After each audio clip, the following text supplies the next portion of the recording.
Healing Spirit, which... What? Yeah, well...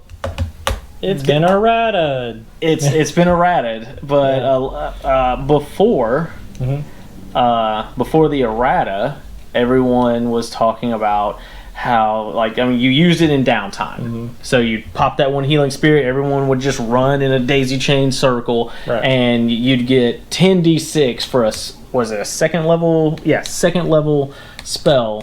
Heals 10d6 to every character that walks through it. It's way more than a cleric could ever do. And, especially for a second level spell slot. Yeah, for second level spell and slot. Basically it was kind of breaking because it's like, well, we never have to take short rest unless we just want to get some abilities back. Because as far as healing goes, we just boop, second level spell slot, everybody run through. And like in combat, it really wasn't anything breaking. It was a fantastic spell in combat. Oh yeah, but stick it on the tank. Out of combat, it was pretty game breaking. But I actually didn't want to, like, since it's been errated. I actually don't want to talk about how to deal with it now. I want to talk about how actually a lot of people say it's nerfed now. And all right. I don't think it is, but I want to hear your opinion on it because now it can heal a number of times equal to your wisdom modifier times 2. Okay. Wisdom modifier times 2. So I believe that's what it is. So we'll just go. Or maybe it's wisdom modifier plus 1. We'll just go with wisdom modifier plus 1. Since we're not going to look it up right now, we're just going off the cuff. Let's do the numbers on it. And it only heals, what, 2d6? 1d6 at second level. Anytime you upcast it, you add a d6. You add a d6. So right there, that actually has a pretty high potential. So actually, I think it is wisdom times 2 that you get the uses of it, not plus 1. But let's just say it's wisdom plus 1. If that may or may not be it. So a person casting a spell most likely will have at least a plus 2, if not a plus 3. They are a wisdom caster. That's probably what they'll play. It's plus 3. So that's 4 uses of a spell that will, at second level, get you a d6 plus your wisdom modifier, or just a d6? Straight d6. Just a d6. Okay. So that's 4d6 worth of healing that 4 people can get. Well, not 4 people. 4 separate instances of bing, bing, bing, bing. Yes. So 4d6, which 24 possible hit points out of that. Second level is not that great, but what thing heals at second level? You got prayer healing, and that's giving what, 6 creatures. 6 creatures. 2d8 plus casting modifier. Ritual spell. Not a ritual spell. It just takes 10 minutes to cast. Okay. Well, close enough. So no possible way that can be done in combat.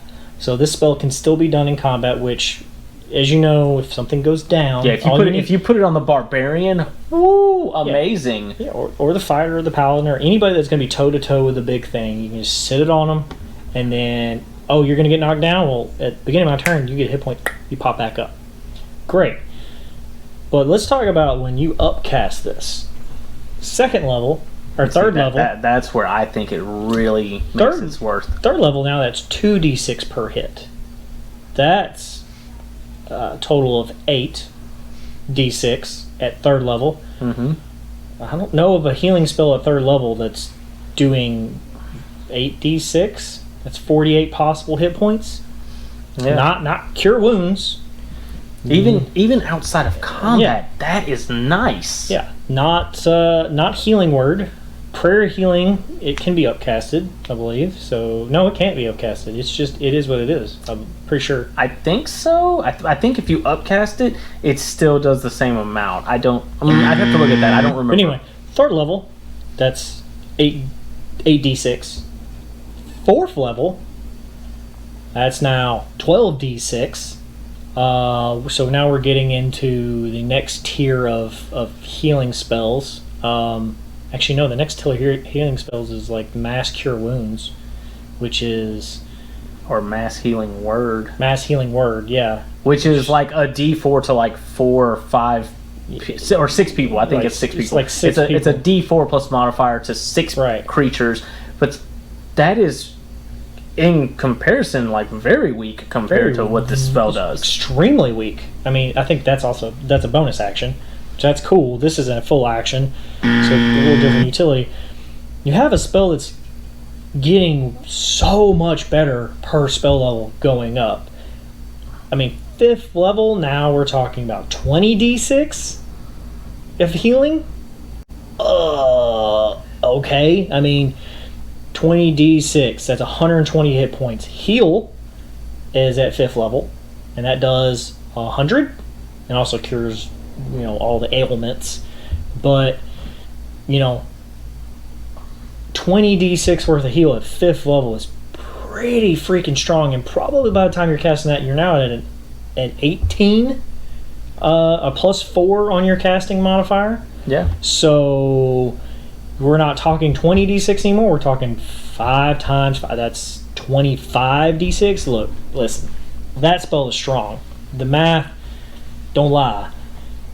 Even, you're doing averages on that. 25 times 3 is 75 hit points. If you just say the low end of that, you can go above that. It's probably going to hit around 90 hit points. But in combat, that's good. Out of combat, I mean, that's a powerhouse heal. Oh yeah, for sure. Especially for a druid or a ranger. Rangers can use that, by the way. Yeah. So a ranger out by himself. Mm-hmm. And see, that's why I don't think that this spell is actually nerfed like a lot of people say it is. Because, I mean, as soon as it happened, they're like, they nerfed the spell. And to me, if you nerf something, that means that spell is no longer usable. It's not, you couldn't even think about getting it, because it's just why would you get this? There are other spells that you could get that are actually better. Yeah. This is not an unusable spell. No, and there's not really much to deal with that. I think they did justice to the spell. I honestly think they did too. They kind of counterspelled it for us. So we'll go on to the next one. Speaking of, is actually Counterspell. Huh. So the boogeyman of Counterspells. The gripe isn't that this is powerful. The gripe is that this is taking away fun. Because when the players counterspell the DM, it's, yes, awesome, we did it. When the DM counterspells the players, it's like, oh, really, man? Really? Like now you've taken that moment away. Yeah. Like, I was about to fireball and kill all those goblins and you counterspelled me. Yeah, but that's the suspense. That's the hidden caster that has counterspell, or the big baddie that knows you're going to throw something awesome at them, right? I mean, yeah, counterspell is there for suspense. It's that classic paper, rock, scissors kind of move, type thing where paper beats rock, and then obviously there could be another caster, which we've dealt with this before. The scissors beats paper because somebody says counterspell to that counterspell that was counterspelling this, and which is a very funny chain of events. And then possibly the person who cast the spell is counterspelling the person counterspelling him. Yeah, because you still have your reaction. So counter. Which, as long as it's not a bonus action. Yeah. Bonus action spell you can't counterspell. So the caster can't counterspell. The issue that DMs are having with this is that players use it too often. Or is it the issue? The issue is that when DMs do this to players, they feel like the DM is taking away their fun. And so it's one of those things where, like, it's okay if we do it to you, but you can't do it to us. Yeah. They need to understand you're there to have fun again. Why do I have to keep saying that? Like, it's sad that most of these come down to the fact that people are not understanding that the DM is there to have fun as well. He has the same toolbox you're using. He just has access to the other toolboxes the other characters have. I mean, I also feel like it's one of those things where a lot of players show up to the table and they have this expectation of, well, you're here to make sure we have fun. Yeah, and that's not right. That's not right at all. That's getting into a whole different thing. what people need to realize, and the important part and the important thing that Counterspell gives to the game is it gives that moment for casters to be afraid. Because if not, if a wizard had no chance of ever having one of his spells stopped, then he would be the most dangerous thing on the table at any given time. Because he would just say, all right, meteor swarm, fireball, magic missile, visibility, greater invisibility, banishment. Well, he can banish too, I believe. Or as a cleric. Anyway, or the cleric's the same way, bard's the same way. Yeah. Counterspell is effectively the AC, the armor class for another caster. It is there, and it's essential for spell on spell duels. That you need to be able to do that. It's just as important as mage armor or shield or any of those things. It's a defensive tool that people should understand is there. It's no different than a paladin with a shield going no, or stopping things or picking up feats and other things. It's important to be there to make sure that the game is somewhat balanced. Mm-hmm. And a player shouldn't gripe that you counter their spell.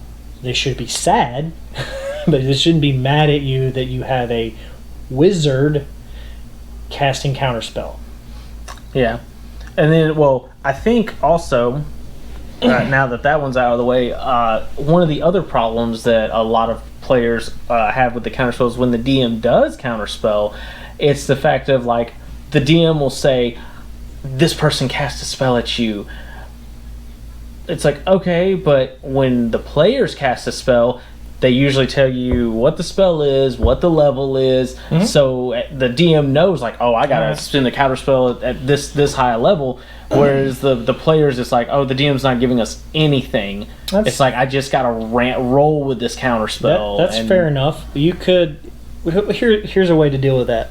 You can say, okay, roll an Arcana check, and then your wizard, your enemy, will roll an Insight check, or a opposing Arcana check, or something of that nature, to understand what your waggly fingers are doing.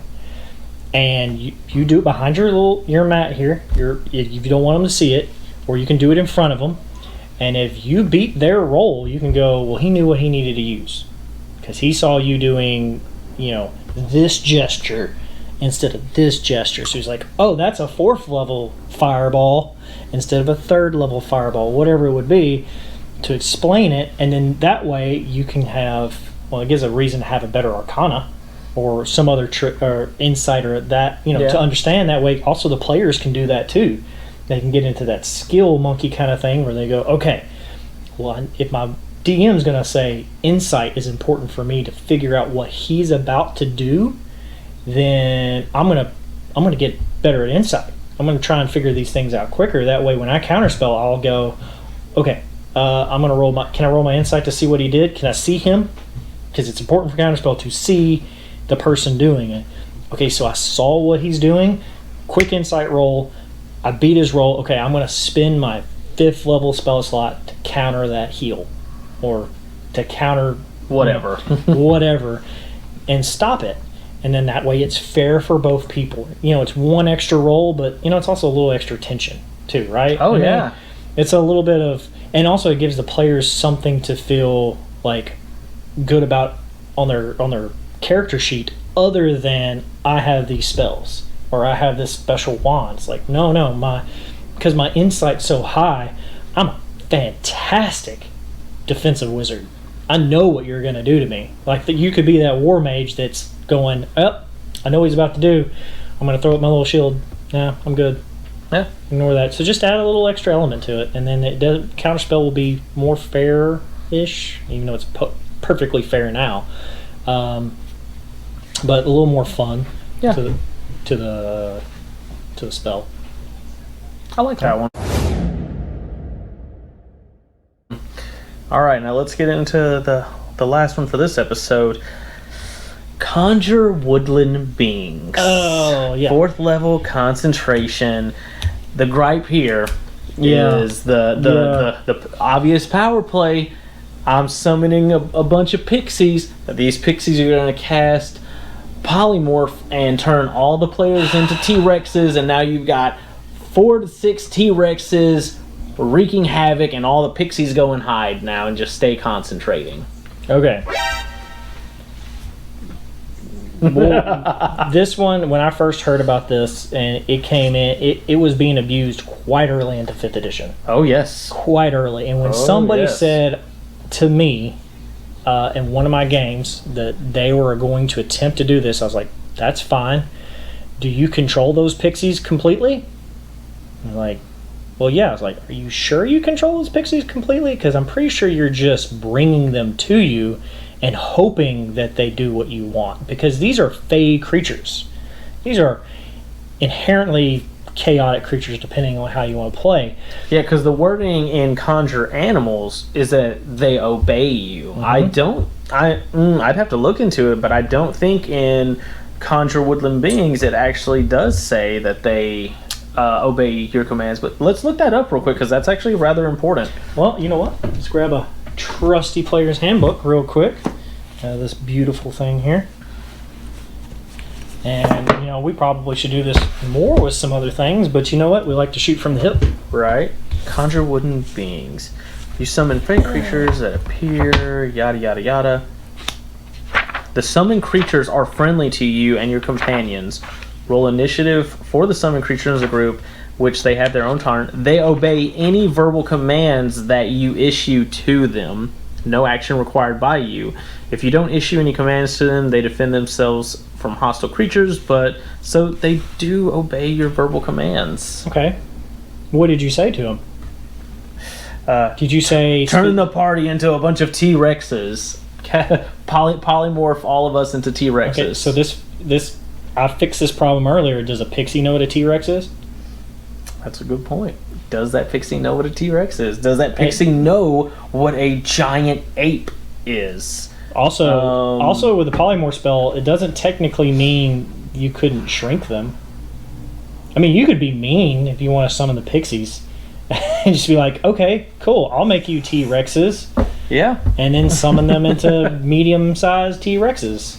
Or polymorph them into medium-sized T-Rexes. They're all baby T-Rexes. I mean... they're like velociraptor-sized T-Rexes, like just born right out of the egg. Now, that's kind of a mean thing to do, but it does prove a point that you're summoning an intelligent creature. An intelligent creature that typically doesn't want to be messed with. It wants to hide. And if it is messed with, it usually messes with you back pretty viciously.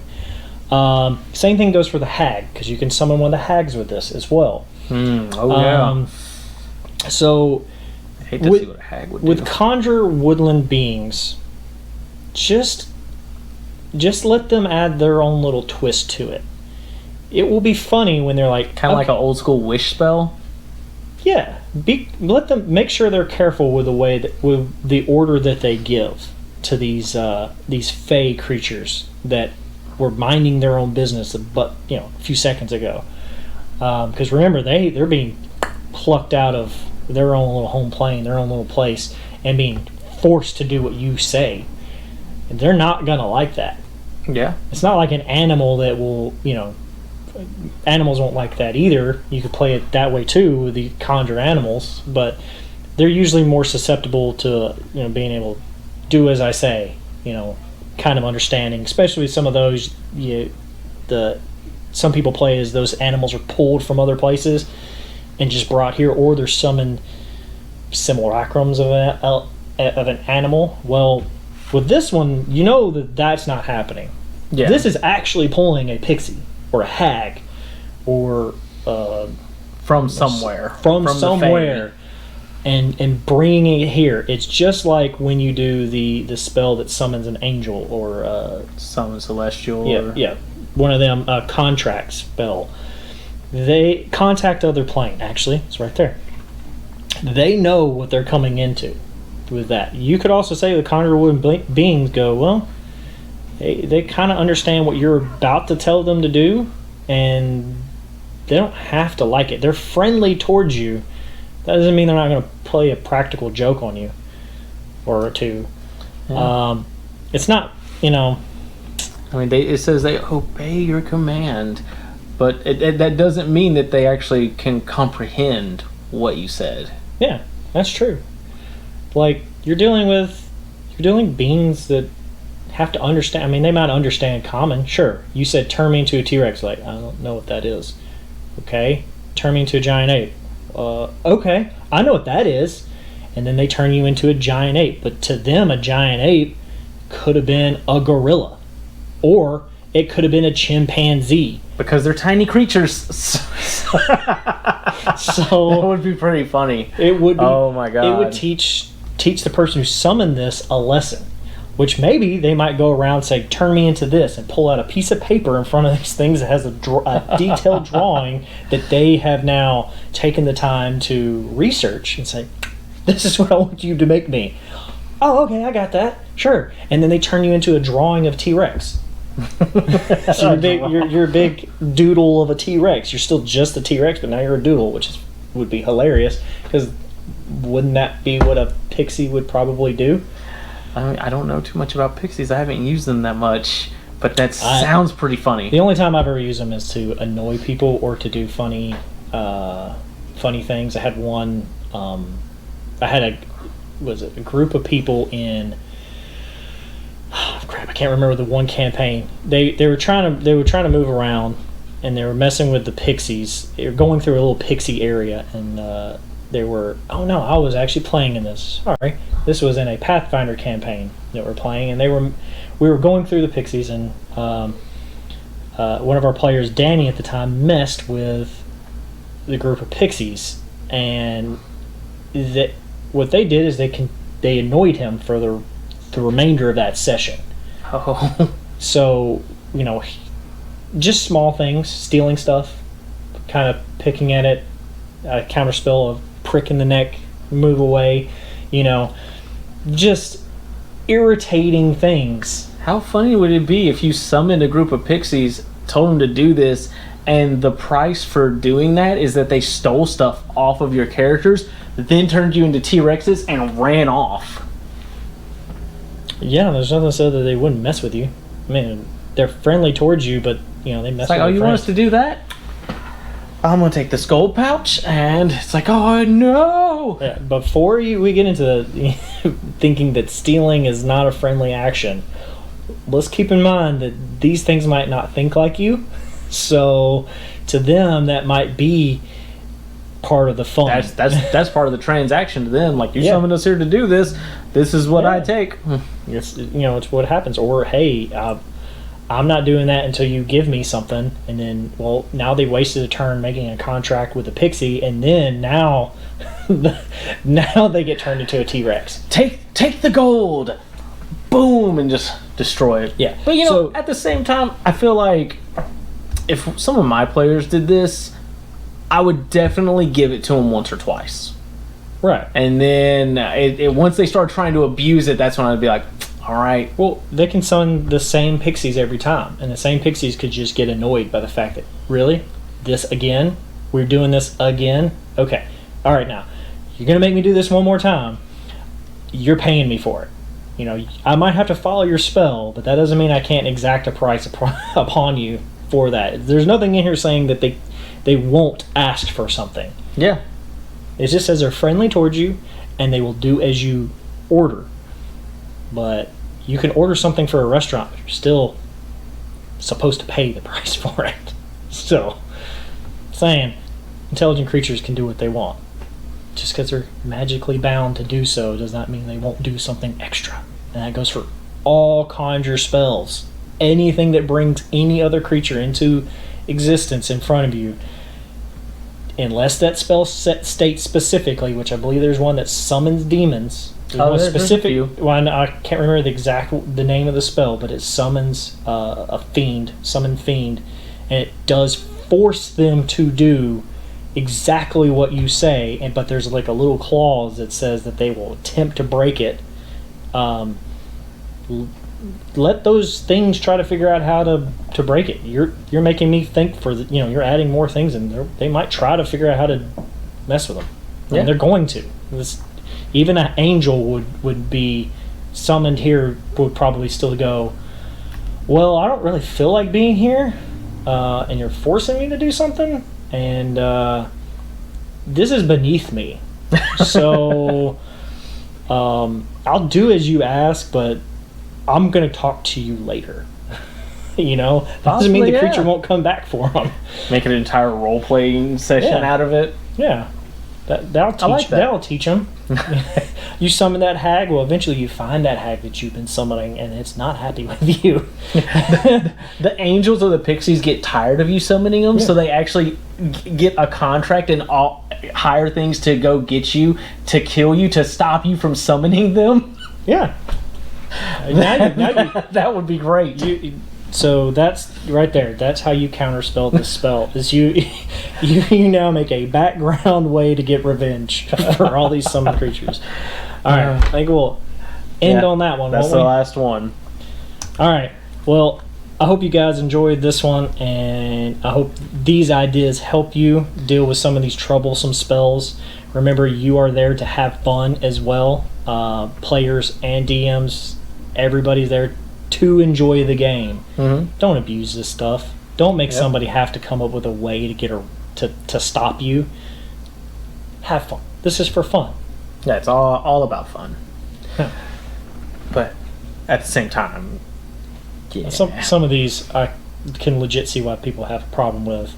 Get it? Yeah. Just think outside the box. Don't be in the box. Be outside the box, and you should be okay. All right, but until then, have fun at your games and keep rolling those dice, guys. All right. See ya.